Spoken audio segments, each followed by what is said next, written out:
Շնորհակալ եմ, պարոն Կատվալյան, իրականում ձեր աշխատանքը գնահատում եմ բավականին լավ, որովհետև հաշվի առնելով այն ռեժիմը, որով որ դուք աշխատել եք, ընդհանուր առմամբ առաջնային ճանապարհներին եւ երկրորդային ճանապարհներին մենք գրեթե խնդիր չենք ունեցել, կարելի ասել, եւ ուզում եմ նաեւ խոսել այն մասին, թե ինչն է արվել վատ իմ կարծիքով եւ իմ տպավորությամբ, որը իհարկե վերջին շրջանում որոշակի աշխատանքներ, ինտենսիվ աշխատանքներ սկսել է արվել, բայց ցավոք սրտի պետք է արձանագրել, որ վարչական շրջանների մեր կատարած աշխատանքից ես դժգոհ եմ մի քանի պատճառներով։ Առաջին հերթին իմ կարծիքով մենք բավարար չափով ջանք չենք գործադրել, որպեսզի մասնավոր տնտեսվարողները, ովքեր ունեն պարտականություն, իրենց դիմացի հատվածներում ձնամաքրման աշխատանքներ իրականացնելու համար այդ աշխատանքների մասին տեղեկացված լինեն։ Ինչի չենք կատարել, ինչն է հիմքը, որ կարող եմ սա պնդել, որովհետև մենք ունենք վարչական շրջաններ, ովքեր որ բացարձակապես որևէ վարչական տուգանք այս հոդվածով չեն գրել այս շրջանում։ Դրանք 4-5-ն են։ Եվ չկա դրան բացատրություն։ Կիևյան փողոցից 2 օր առաջ եղբորս հետ դուրս եմ գալիս իրենց շքամուտքից, այդտեղի խանութի տերը մաքրում է դիմացի հատվածը եւ ինձ ասում է ինձ սրա համար փող պետք է տաք։ Այդ մարդը չգիտի, որ ինքը պարտավոր է դա անել։ Ավականու որոշմամբ մասնավոր տնտեսվարողները, ովքեր որ առաջնային գծում ունեն օբյեկտներ,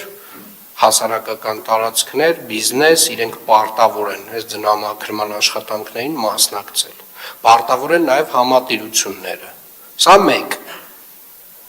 Եվ այն վարչական շրջանները, ովքեր որ չգիտեմ ինչ պատճառով եւ ինչ բացատրությամբ եւ ինչ հիմնավորմամբ այս վարչական տուգանքները չեն գրել, իրականում պետքա բացատրեն եւ հիմնավորեն, որովհետեւ ինձ մոտ մեծ հարց է առաջանում։ Երկրորդը, հունվարի 1-ից 3-ը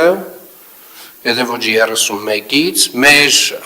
վարչական շրջաններին հատուկ մի 2 տարի առաջ քննարկեցինք, հատուկ աշխատակիցներ առանձնացրեցինք, որպեսզի վարչական շրջանները ունենան գործիք աղբահանության մաքրման հետ կապված աշխատանքները պատշաճ իրականացնելու եւ նմանատիպ դեպքերում մայթեր, բակեր եւ մնացյալ այլ տեղերում, երբ որ ջուն է գալիս, ունենան այդ ներուժը որոշ չափով աշխատացնեն այդ մարդկանց, որպեսզի ծայրահեղ խնդիր չունենան։ Ես 1-ից 3 քեզ մարդիկ տուն են եղել։ Նոր տարի էին անում։ Հասկանում եմ իհարկե, դա էլ է մոտեցում, բայց այն մոտեցումը չի, որի մասին ես խոսել եմ տարվա վերջին։ Ես հատուկ շեշտել եմ, հարգելի գործընկերներ, որ մենք ունենք ջուն, դեռ դեկտեմբերի վերջին եմ խոսել դրա մասին, եւ պետք է աշխատենք 24/7 ռեժիմով, ինչպես աշխատել է ԵԱՍՄ հիմնարկը։ Սա 2 եւ 3, հարգելի գործընկերներ, դուք ունեք մոտավորապես հանրագումարով 300 աշխատակիցներ, ովքեր որ պետք է զբաղված լինեն տարատեսակ վարչական խախտումներ արձանագրելով, եւ այդ արձանագրությունների թվերը, երբ որ ես հանում եմ, ձեր 300 աշխատակիցների, համեմատում եմ օրինակ նույն հասարակական կարգի կամ քաղաքաշինության եւ հողի վերահսկողության աշխատակիցների քանակը, այսինքն մարդ վարչական իրավախախտման արձանագրություն խայտառակ թվեր են դուրս գալիս։ Ուղղակի խայտառակ թվեր են դուրս գալիս։ Եվ ես հասկանում եմ, որ այդտեղ ունենք լուրջ փոփոխությունների կարիք, որը շուտով կքննարկենք անպայմանորեն։ Այսինքն մոտավորապես, չգիտեմ ինչ ասեմ, տենց անհամադրելի քանակ է, էլի։ Այսինքն մեկ հասարակական կարգի պահպանության աշխատակիցը միջինացված, ասենք անգամներով, տասնյակ անգամներով ավել վարչական իրավախախտումը արձանագրում, քան մեր վարչական շրջանի համապատասխան նույն աշխատակիցը։ Լավամարդ դուրս գալը լավ բան չի։ Այդ վարչական տուգանքները հենց այնպես չեն գրվում։ Այդ վարչական տուգանքը նրա համար է, որ այդ խանութի տերը իմանա, որ դա իր պատասխանատվությունն է։ Այդ վարչական տուգանքը դրա համար է։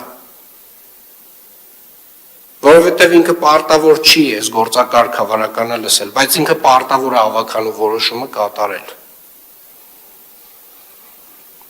Պարոն Կարոյան, ինձ թվում է մենք տեխնիկայի հավելյալ կարիք այնուամենայնիվ ունենալու ենք, խնդրում եմ մի հատ գույքագրել վերջնական ինչ քանակ ինչ ծավալի տեխնիկա է մեզ պետք, ունիվերսալ տեխնիկա հավելյալ, որը որ կսպասարկի մեր վարչական բոլոր շրջանները նմանատիպ դեպքերում, բայց նաև կիրականացնի սանմաքրման աշխատանքներ։